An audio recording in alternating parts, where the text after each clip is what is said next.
નમસ્કાર મિત્રો, હું આજે તમને બતાવવાની છું ઘરે બનાવેલી ફરસી પૂરી. આ ફરસી પૂરી ખૂબ જ કરકરી છે અને ચા સાથે ખાવામાં ખૂબ જ સ્વાદિષ્ટ લાગે છે. આ રેસીપી બનાવવી બહુ સરળ છે, બાળકોને પણ ખૂબ જ ભાવે છે અને ચાની સાથે આ રેસીપી એકદમ બેસ્ટ છે.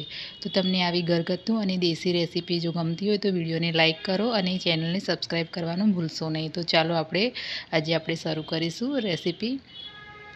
તો અહીંયા આપણે આખા મરી લઈ લેવાના છે. એ આપણે એક ખારણીમાં નાખી દઈશું, કારણ કે મરી નાખવાથી એકદમ અલગ જ ટેસ્ટ લાગે છે ફરસી પૂરીનો. અને અહીંયા આપણે 1 ચમચી જેટલું જીરું લીધું છે. થોડો આપણે અજમો લઈ લઈશું, ખારણીમાં આપણે એડ કરી દેવાનો છે.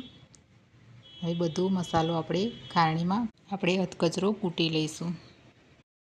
આ રીતે આપણે ખારણીમાં કરીશું તો આપણો અલગ જ તૈયાર થાય છે અને એનો ટેસ્ટ પણ જળવાઈ રહે છે. મસાલાનો સ્વાદ જતો નથી રહેતો, એનો સ્વાદ રહે છે, એટલે આપણે ખારણીમાં કર્યું છે.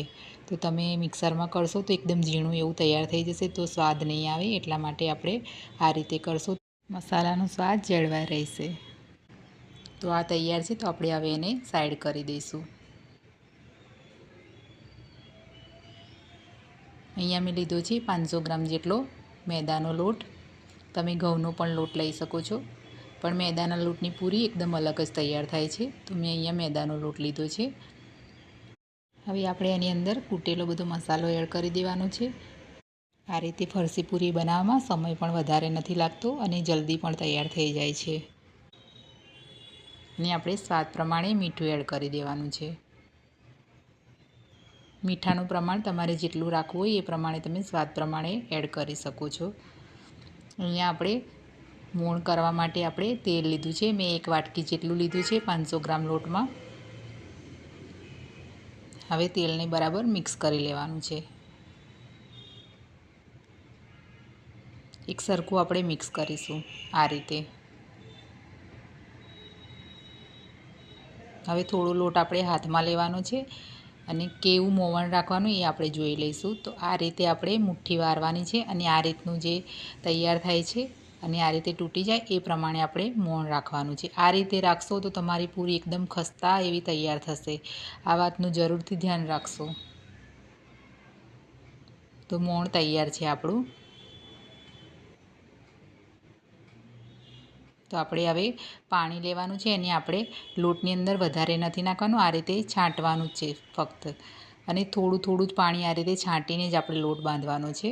તો આપણો લોટ કઠણ રહેશે, એકદમ ઢીલો તૈયાર નહીં થાય અને આપણે એકદમ કઠણ લોટ બાંધવાનો છે. બધું મિક્સ કરી લઈશું અને થોડું થોડું પાણી આપણે જોઈએ એ પ્રમાણે એડ કરતા જઈશું.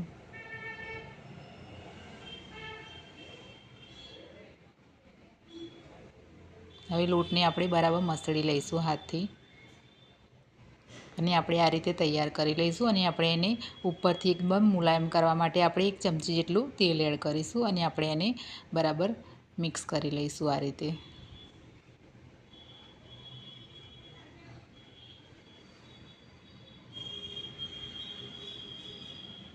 તો આપણે આ રીતે તૈયાર કર્યો છે લોટ. આ રીતે કઠણ એવો લોટ બાંધવાનો, જેથી આપણી ફરસી પૂરી એકદમ ખસ્તા તૈયાર થાય.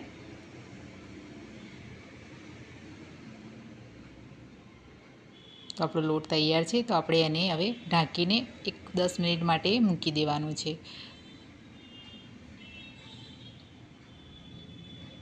તો આપણે 10 મિનિટ બાદ જોઈ લઈશું કે આપણો લોટ તૈયાર છે કે નહીં.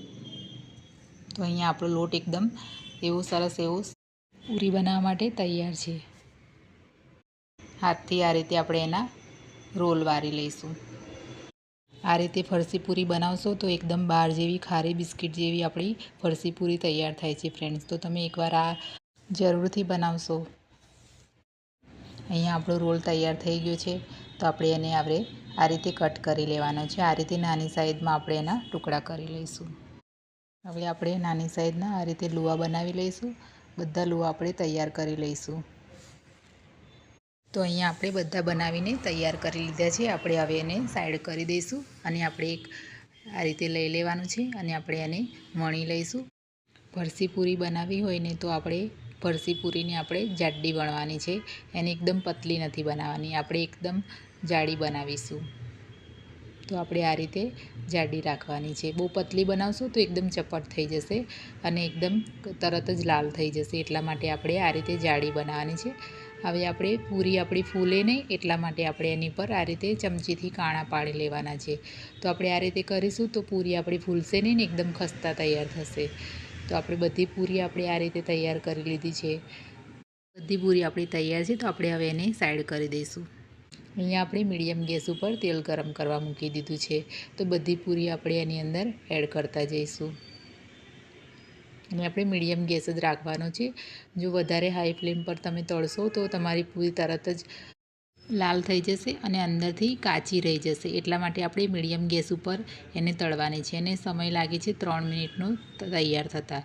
તો આપણે તમે જોઈ શકો છો એકદમ ખસ્તા એવી તૈયાર થઈ ગઈ છે. તો આપણે બીજી પૂરી પણ આપણે તળી લઈશું અને આપણે આ રીતે એને નીકાળી લઈશું. આ રીતનો આપણો કલર ચેન્જ થાય પછી આપણે એને નીકાળી લેવાની છે. તો પૂરી આપણી તૈયાર છે. તો મિત્રો, તમને આજે બતાવેલી ફરસી પૂરીની રેસીપી જો ગમી હોય તો વિડીયોને લાઇક કરો, તમારા મિત્રો અને પરિવાર સાથે શેર કરજો. આવી સરળ અને દેશી રેસીપી માટે મારી ચેનલને સબસ્ક્રાઈબ કરશો. તો ફરી મળીએ એક નવી રેસીપી સાથે.